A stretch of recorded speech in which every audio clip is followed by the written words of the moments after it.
नमस्कार, मैं हूं श्रद्धा। आप देख रहे हैं हमारा खास कार्यक्रम सेहतनामा। इस कार्यक्रम में हम बात करते हैं आपकी सेहत की और उनसे जुड़ी समस्याओं की, और साथ ही कैसे उन समस्याओं को दूर कर सकते हैं इसके बारे में। आज हमारे साथ कार्यक्रम में जुड़ेंगे NHMMI Narayana super speciality hospital Raipur के गैस्ट्रोएंट्रोलॉजी विशेषज्ञ डॉक्टर अनुपम महापात्रा, जो हेपेटाइटिस के इलाज और सावधानी के बारे में जानकारी देंगे। तो चलिए डॉक्टर का स्वागत करेंगे। डॉक्टर, बहुत बहुत स्वागत है आपका। बहुत बहुत शुक्रिया आपका, आपने अपना अमूल्य समय दिया।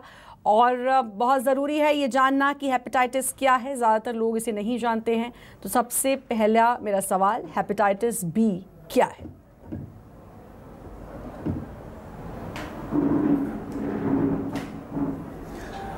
हेपेटाइटिस आम बोलचाल की भाषा में बोला जाए, हेपेटाइटिस सिंपल लीवर का सूजन होता है। ठीक, हेपेटाइटिस होने के बहुत सारे कारण हैं।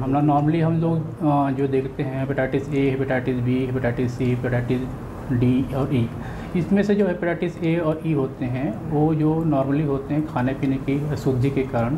Hepatitis B, C and D ये जो होते हैं आपका रक्त जो असुरक्षित रक्त चढ़ाने से या फिर नीडलिस्टिक इंजरी से होते हैं, असुरक्षित यौन संबंध से होते हैं।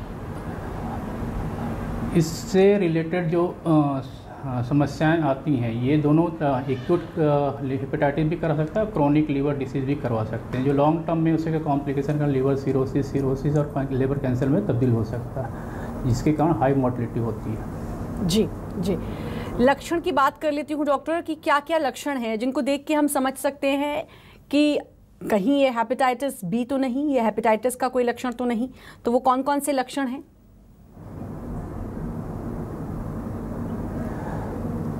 देखिए, जितने प्रकार के हेपेटाइटिस होते हैं उसमें लक्षण लगभग समान ही होते हैं। अगर सामान्य हेपेटाइटिस के बारे में बात करें तो लक्षण सभी हेपेटाइटिस एक समान होते हैं, जिसमें कि सामान्य भूख न लगना, उल्टी जैसा जी करना, पेशाब का पीला, आँखों का पीलापन आना, बहुत ज़्यादा कमजोरी लगना, पेट में दर्द रहना। कभी कभी हेपेटाइटिस अगर एक्यूट लीवर फेलियर में तब्दील होता है तो उस कंडीशन में बहुत ज़्यादा पेट में पानी आना, खून की उल्टी या खून के थक्के जमने की समस्या हो, जिससे ब्लीडिंग की समस्या हो सकती है। और दिमाग में असर पड़ता है, जिससे आदमी बेहोशी की अवस्था में जा सकता है। क्रोनिक हेपेटाइटिस जिसके कारण लॉन्ग टर्म जो डैमेज होता है, मेनली अपना हेपेटाइटिस बी, सी के कारण होता है। उसमें मेनली आपको जो लक्षण आते हैं हेपेटाइटिस बी और सी लंबे समय से अगर किसी को है तो उसमें जो सामान्य समस्या आती हैं, पेट में पानी आने की, खून की उल्टी होने की, या फिर लंबे समय तक जॉन्डिस होने की, ऐसी समस्या आ सकती है। लॉन्ग टर्म में किसी पेशेंट में ये लीवर सिरोसिस जो अवस्था है बाद में लीवर कैंसर के रूप में तब्दील हो सकती है, जिससे बहुत हाई मोर्टेलिटी रिस्क रहती है। जी, कारण भी आपने बताया, इसके बहुत सारे कारण हैं। कितनी गंभीर ये बीमारी है, कितना खतरा इस बीमारी से एक मरीज को हो सकता है?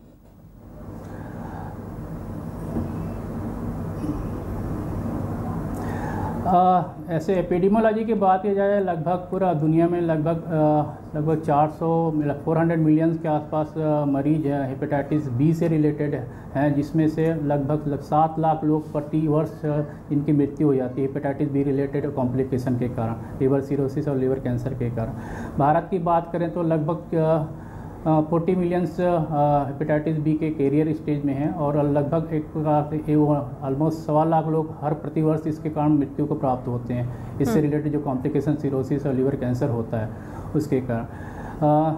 लीवर कैंसर बेसिकली इसका लॉन्ग टर्म जो कॉम्प्लिकेशन है हेपेटाइटिस बी, और मेनली उसको प्रिवेंट करने के लिए हम लोग वर्ल्ड हेपेटाइटिस डे मनाते हैं 28 जुलाई को प्रतिवर्ष। और इस बार का जो थीम है ये तो हेपेटाइटिस कांट वेट, ये हेपेटाइटिस इंतज़ार नहीं कर सकता। इसलिए जितनी जल्दी हो सके हेपेटाइटिस रिलेटेड कोई भी आपको लक्षण दिखते हैं तो तुरंत अपने चिकित्सक से संपर्क करें, जिससे त्वरित आपका उसका निदान हो पाए, उसका उपचार, उसके रोकथाम से संबंधित अपने को जानकारी मिल पाए, और उससे आगे हम अपने जीवन को बेहतर बना पाएँ। ट्रीटमेंट की बात अगर डॉक्टर हम करें तो इसका ट्रीटमेंट किस तरीके से होता है, और कितने दिन में एक मरीज़ पूरी तरीके से सेहतमंद हो सकता है?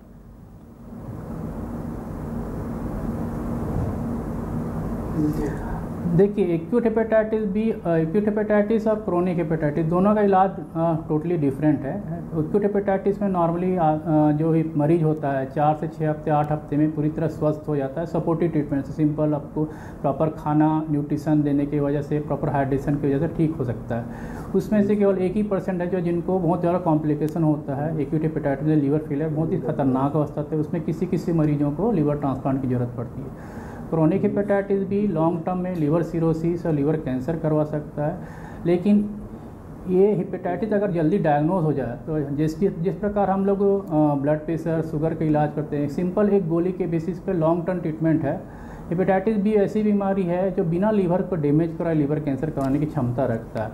और इस बीमारी में जो शरीर में जो वायरस का रेप्लिकेशन, वायरस का जो लेवल बढ़ता है, उसका हमारा मेन उद्देश्य वही होता है कि उस रेप्लिकेशन को रोक दिया जाए जिससे आगे लीवर डैमेज प्रिवेंट कर सकें। इससे क्या है कि फ्यूचर के रिलेटेड जो कॉम्प्लिकेशंस होते हैं, लीवर सिरोसिस होना, लीवर कैंसर खतरा, उससे बहुत ज़्यादा हद तक 70-80% रिलेटेड कॉम्प्लिकेशन को कम किया जा सकता है इससे। रीज़न्स आपने कई सारे बताए। अगर मैं हेपेटाइटिस के पेशेंट के खाने पीने के बारे में जानकारी लूँ कि क्या डाइट होनी चाहिए, क्योंकि हमारी डाइट का सबसे ज़्यादा असर हमारी बॉडी पर पड़ता है। हम क्या खाते हैं और क्या हमें खाना चाहिए, इसमें एक बहुत बड़ा अंतर है। तो क्या एक डाइट होनी चाहिए अगर कोई हेपेटाइटिस का पेशेंट है तो?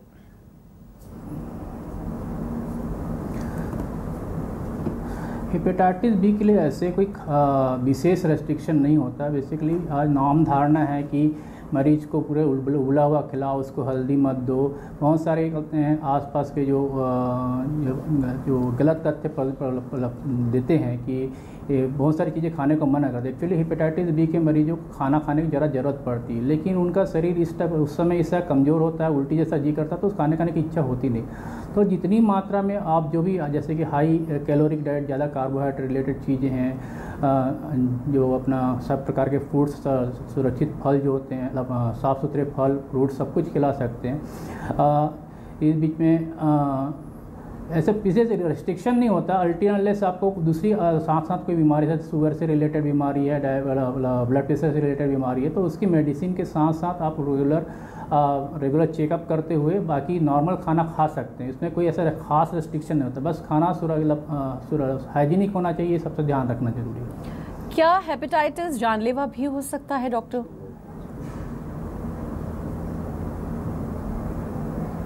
बिल्कुल। कुछ 1% जैसे एक्यूट हेपेटाइटिस, जिसे नॉर्मली हम लोग सामान्य पीलिया बोलते हैं, जिसमें जो बहुत सारे कारण, hepatitis A, hepatitis C, hepatitis B, इसके कारण होता है, उसमें 1% मरीजों में, और कई बार प्रेग्नेंट वुमेन जो होती हैं उसमें अगर हेपेटाइटिस ई हो जाए तो लगभग 15 से 20% मरीज प्रेग्नेंट वुमेन, उनके लिए बहुत खतरनाक साबित हो सकता है, बहुत हद तक जानलेवा, जिसमें अर्जेंट में लीवर ट्रांसप्लांटेशन की ज़रूरत पड़ती है। हेपेटाइटिस बी अगर अनट्रीटेड है तो लॉन्ग टर्म में, हेपेटाइटिस बी सी अनट्रीटेड है तो अगर लॉन्ग टर्म में लीवर सिरोसिस, लीवर कैंसर, लगभग 15 से 25% लोग उसके कारण आपको 15 से 25% लोग उसके कारण डेथ हो सकती है। डॉक्टर, एक और चीज़ कि हेपेटाइटिस मान लीजिए किसी माँ को है और अगर वो गर्भवती है तो क्या उससे बच्चे को होने के भी चांसेस हो सकते हैं?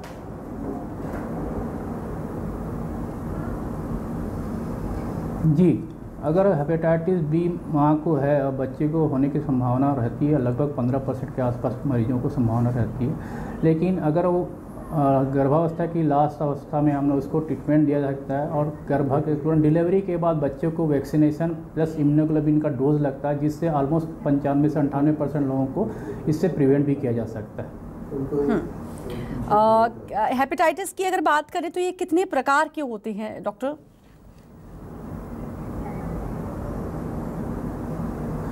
ऐसा हेपेटाइटिस जो है हम लोग कॉमन टर्मिनोलॉजी हेपेटाइटिस लीवर के सूजन के लिए करते हैं। बहुत सारे कारण, हज़ारों कारण हैं। नॉर्मली हम लोग जो देखते आते हैं आम, मतलब जो नॉर्मली हमारे पेशेंट आते हैं, hepatitis A, hepatitis E, hepatitis B, hepatitis C, ये 4 मेनली प्रकार के। इसके अलावा भी अल्कोहल के रिलेटेड भी हेपेटाइटिस हो सकता है। आजकल की एक नई एंटिटी है जिसको हम लोग नॉन अल्कोहलिक स्टीओहेपेटाइटिस बोलते हैं, जिसमें लीवर में मोटापा, डायबिटीज जो पेशेंट है उनमें लीवर में चर्बी जमना, उसके कारण सूजन आना, जिसको हेपेटाइटिस हो जाता है। इसके अलावा बहुत सारे ऑटोइम्यून डिसीज़ होती हैं जिसके ऑटोइम्यून हेपेटाइटिस बोलते हैं। कई लोगों को टॉक्सिक हेपेटाइटिस जो बहुत सारी जैसे हर्बल मेडिसिन, आयुर्वेदिक मेडिसिन के कारण होती है, उसके कारण भी हो सकती है। ऐसे बहुत सारे कारण हैं। अपार्ट फ्रॉम जिस नॉर्मल कॉमन जो हेपेटाइटिस ABCD के कारण भी होते हैं, कई अलग अलग प्रकार के वायरल इन्फेक्शन जैसे हर्पीस के कारण, साइटोमेगालोवायरस के कारण भी होता है, बहुत सारे जो कि बहुत रेयर हैं। लेकिन हम जो कॉमन देखते हैं ये 4 मेनली देखते हैं। इसके अलावा अल्कोहल बहुत कॉमन है। जैसे आपने कहा कि लीवर में सूजन, तो क्या फैटी लीवर और हेपेटाइटिस एक ही चीज़ है या दोनों अलग अलग बीमारियां हैं? तो फैटी लीवर अलग है। Fatty liver basically simple deposition of fat in the liver. उसमें कुछ फिर मेटाबॉलिक चेंजेस होते हैं जिसके कारण लीवर के जो फैटी टिश्यू में उसमें से सूजन आनी शुरू हो जाती है। उसके कारण जो नॉर्मल जो हेल्दी लीवर सेल है उसमें डैमेज होना शुरू होता है और लीवर की सूजन बढ़ती जाती है। वो अवस्था होती है आपकी हेपेटाइटिस की। हेपेटाइटिस का मतलब होता है कि लीवर में सूजन आना, और उसके वजह से फिर बाद में कॉम्प्लिकेशन बढ़ते हैं, जैसे पीलिया होना, बहुत ज़्यादा थकान लगना, भूख ना लगना, ये लॉन्ग टर्म समस्या, फिर वो समस्या शुरू हो जाती है। शरीर में क्या क्या चेंजेस देखने को मिल सकते हैं अगर किसी को हेपेटाइटिस है तो?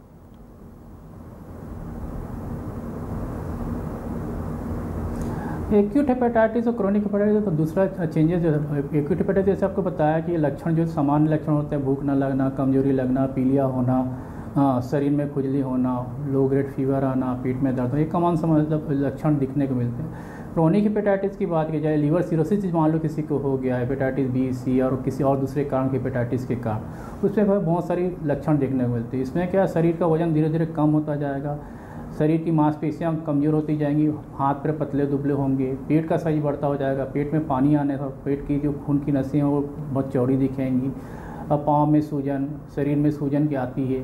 उसके अलावा पीलिया के लक्षण तो दिखेंगे, कभी कभी आपका नाभि बाहर आ जाता है बहुत ज़्यादा पेट में पानी आने के कारण। ये सब लीवर सिरोसिस के लक्षण होते हैं। जी, आपने कहा कि कैंसर तक का इसमें ख़तरा रहता है, तो कितना ज़रूरी है कि अगर शुरुआती लक्षण इस तरह के दिखें तो डॉक्टर के पास चले जाए, क्योंकि कई बार हम लोग इग्नोर कर देते हैं कि कुछ नहीं होगा, ठीक हो जाएगा।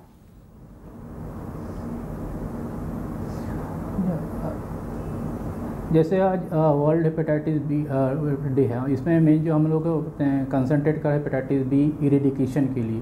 तो मान लो किसी को हेपेटाइटिस B या C दोनों में से कोई भी जो कि विषाणुजनित रोग हैं और नॉर्मली जो खून के असुरक्षित खून चढ़ाने, असुरक्षित यौन संबंध से, नीडल स्टिक इंजरी से या फिर अनहाइजीनिक रेजर या ब्रशिंग से फैलते हैं, तो अगर ऐसा कोई पेशेंट है जो इस सब के रिस्क फैक्टर हो, जैसे कि वो डायलिसिस पेशेंट है या फिर सिकलिंग या थैलेसीमिया का पेशेंट है जिनमें बार बार खून चढ़ाने की ज़रूरत पड़ती है, या फिर नॉर्मली क्या हेपेटाइटिस भी होता है 90% लोगों में मतलब इंसिडेंटली डिटेक्ट होता है, किसी और जांच के लिए जांच करवाने जाते हैं उसमें पता चलता है हेपेटाइटिस बी।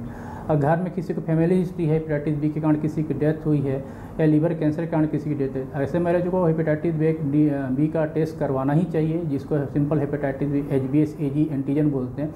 वो अगर पॉजिटिव आता है तो फिर आप अपने जो समीप के जो गैस्ट्रोएंटरोलॉजिस्ट या हेपेटोलॉजिस्ट है उससे संपर्क करके आगे का ट्रीटमेंट प्लान आउट कर सकते हैं। इसमें बहुत ही सिंपल सी एक गोली खानी है। अगर आपको पॉजिटिव आता है, आपका जो वायरल लेवल पॉजिटिव आता है, आपके लीवर में सूजन आती है, तो एक सिंपल सी एक गोली जैसे हम लोग डायबिटीज़ या ब्लड प्रेशर के लिए देते हैं, इसको लाइफ लॉन्ग खानी पड़ती है, डायबिटीज़ ब्लड प्रेशर के समान ही। और इससे आपको फ्यूचर जो कॉम्प्लीट लीवर सिरोसिस के और लीवर कैंसर के जो खतरे हैं ऑलमोस्ट 70% तक 70-80% तक कम हो जाते हैं। डॉक्टर, तो क्या ये जेनेटिकली भी हो सकता है, ये हेपेटाइटिस जो बीमारी है?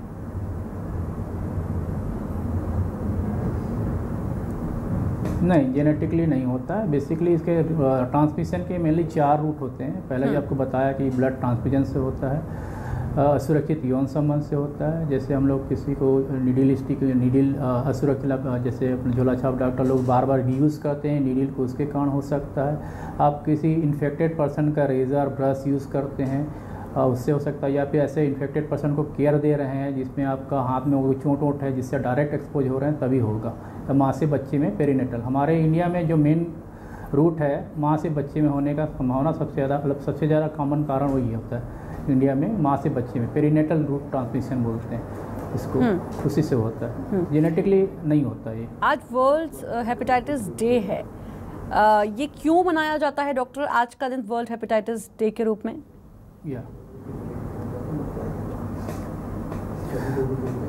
वर्ल्ड हेपेटाइटिस डे बेसिकली एक नोबल साइंटिस्ट जिन्होंने हेपेटाइटिस बी की खोज की, डॉक्टर ब्लूमबर्ग, उनकी याद में मनाया जाता है। बेसिकली इसका मेन उद्देश्य है हेपेटाइटिस से रिलेटेड जागरूकता फैलाना, उसके रोकथाम के उपाय करना।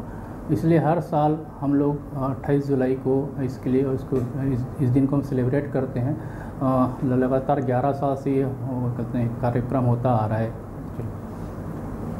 जी जी डॉक्टर, इसके अलावा क्या कुछ ज़रूरी है अपनी रूटीन लाइफ में चेंजेस ताकि हेपेटाइटिस जैसी बीमारी ना हो, क्योंकि आपने कहा ये ख़तरनाक हो सकती है, जानलेवा हो सकती है, तो कौन कौन सी वो गलतियां हैं जो अमूमन एक इंसान करता है जिसकी वजह से हेपेटाइटिस कोई भी हो, चाहे ABCE, वो हो सकता है?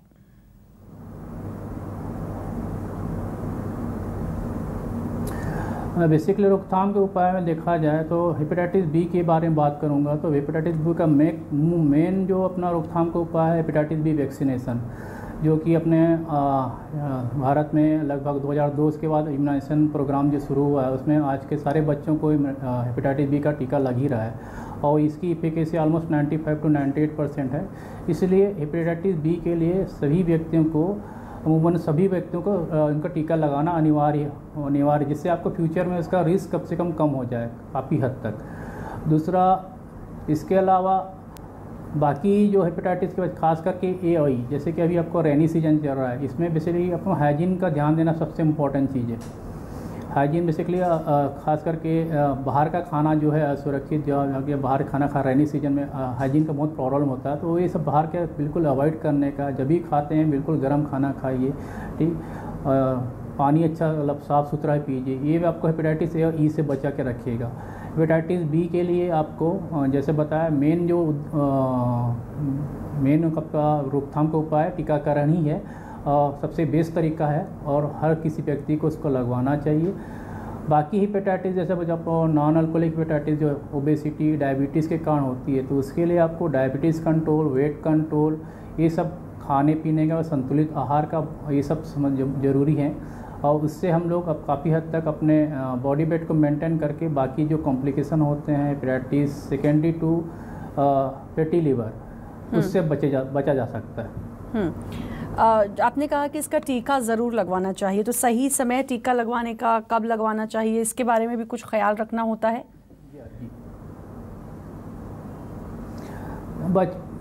बचपन से शुरू हो जाता है टीका, 6 हफ्ते 10 हफ्ते 14 हफ्ते में टीकाकरण होता है नॉर्मली बच्चों को। इसके अलावा उसके बाद कभी भी आप टीका लगते हैं, 3 डोज लगने हैं, जैसे आज लगा 1 महीने बाद 6 महीने 3 टीका का डोज होता है। उसके बाद आप ऑलमोस्ट 98% तक सुरक्षित रहते हैं हेपेटाइटिस बी से। मान लीजिए किसी को कोई और भी बीमारी है, और क्या उस बीमारी की वजह से भी कभी हेपेटाइटिस भी हो सकता है?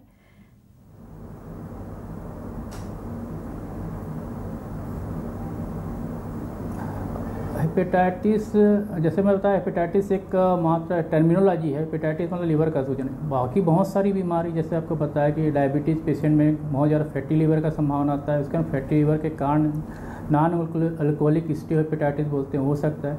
कुछ और बीमारी हैं जैसे ऑटोइम्यून बीमारियां होती हैं, उसके सेकेंडरी आपको ऑटोइम्यून हेपेटाइटिस से रिलेटेड लक्षण होते हैं, जैसे कि SLE के पेशेंट में हेपेटाइटिस हो सकता है। बाकी कई वात रोग का जो रिलेटेड समस्या बीमारियां होती हैं, रूमेटॉइड आर्थराइटिस, SLE, स्क्लेरोडर्मा, इन मरीजों में भी कई बार हेपेटाइटिस से रिलेटेड लक्षण दिखने को मिलते हैं। अब सबसे इम्पोर्टेंट एक अल्कोहल और दूसरा जो अल्कोहलिक होते हैं उसमें हेपेटाइटिस ऑलमोस्ट 50 से 60% लोगों को होता ही है। तो यानी कि अल्कोहल से बहुत दूर रहने की ज़रूरत है, क्योंकि अल्कोहलिक लोगों को आपने कहा कि 50 से 60% ऐसे लोग हैं जिनको हेपेटाइटिस हो सकता है। एक चीज़ और कि अब क्या हेपेटाइटिस के पेशेंट को और ज़्यादा ख्याल रखने की ज़रूरत, क्योंकि अब कोरोना भी आ चुका है, इम्यून जो है कोरोना बहुत कम कर देता है, और कोरोना के से बचने के लिए तो खुद कहा जाता है कि आपको इम्यून सिस्टम अपना बहुत स्ट्रॉन्ग रखना है।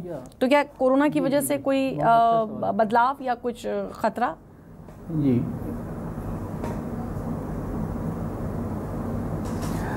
ऑलरेडी कोई क्रोनिक लिवर डिसीज या सिरोसिस के पेशेंट हैं हेपेटाइटिस बी या सी के कारण, उनमें कोरोना होने के कारण उनकी डेथ की संभावना बहुत हाई। अभी रिसेंटली स्टडी जो आई है उसमें बहुत हाई रिस्क ऑफ डेथ है बिकॉज ऑफ लो इम्यूनिटी। उनकी इम्यूनिटी पावर कम होने के कारण वो उनकी शारीरिक क्षमता बिल्कुल कम हो जाती है और उनके जो मृत्यु की संभावना बहुत ज़्यादा बढ़ जाती है। तो ऐसे पेशेंट जो अपना रूटीन अपने ट्रीटमेंट ले रहे हैं हेपेटाइटिस को कंटिन्यू करना ज़रूरी है। इसके अलावा जो बाकी जो बीमारियों का ही इलाज साथ साथ विशेषज्ञों के द्वारा एक्सपर्ट के ओपिनियन के हिसाब से कंटिन्यू करना ज़रूरी है, जिससे इस बीमारी से बचा जा सके। जी, तो बहुत ज़रूरी है कि इम्यून हमारा जो है वो स्ट्रॉन्ग रहे। आपने कहा कि इसकी वजह से सिरोसिस कैंसर भी हो सकता है, क्या इसके अलावा भी किसी तरीके के कैंसर का ख़तरा होता है? जी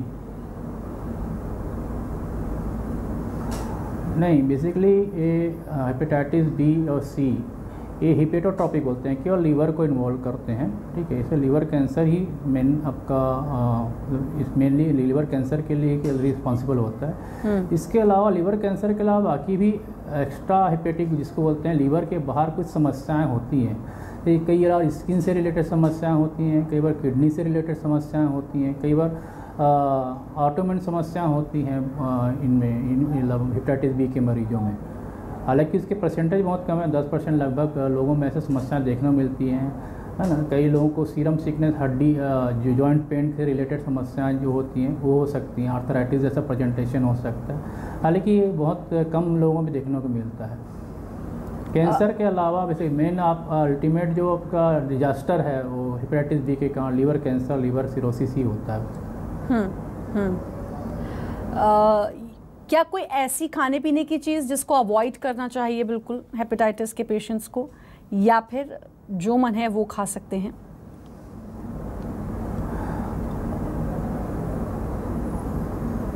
अगर आपको दूसरी कोई बीमारी नहीं है तो जो नॉर्मल खाना जो घर पे बनता है वो सब कुछ खा सकते हैं। खास करके कुछ हर्बल मेडिसिन या आयुर्वेदिक मेडिसिन जिसमें कुछ हैवी मेटल्स होते हैं, उसको जैसा हमारे भारत में आम धारणा है कि आयुर्वेदिक दवाई खा लो हेपेटाइटिस जल्दी ठीक हो जाएगा, या फिर कुछ जड़ी बूटी खा लो। तो कई बार ऐसा होता है कि इसमें कुछ लीवर को डैमेज करने वाले पदार्थ होते हैं। तो ऐसे मरीजों को जो हेपेटाइटिस ऑलरेडी है या लीवर सिरोसिस है तो उनको ये सब Ayurvedic herbal medicine basically alternative medicine basically इस सब को अवॉइड करना चाहिए।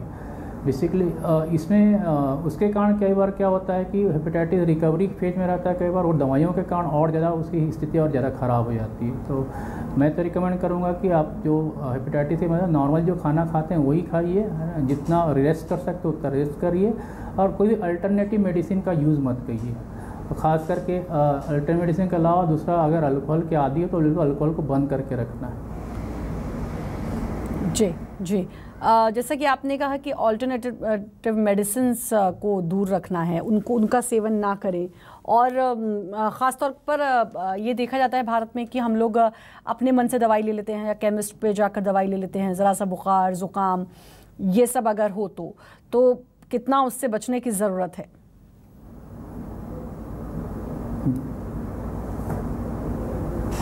जी, अगर हेपेटाइटिस हो गया है तो अननेसेसरी की दवाएं खाने, अगर मान लो को बुखार, सर दर्द, बदन दर्द हो रहा, सिंपल पैरासीटामोल का एक मिनिमम डोज तक रिकमेंडेशन है, उससे ज़्यादा लेने का नहीं।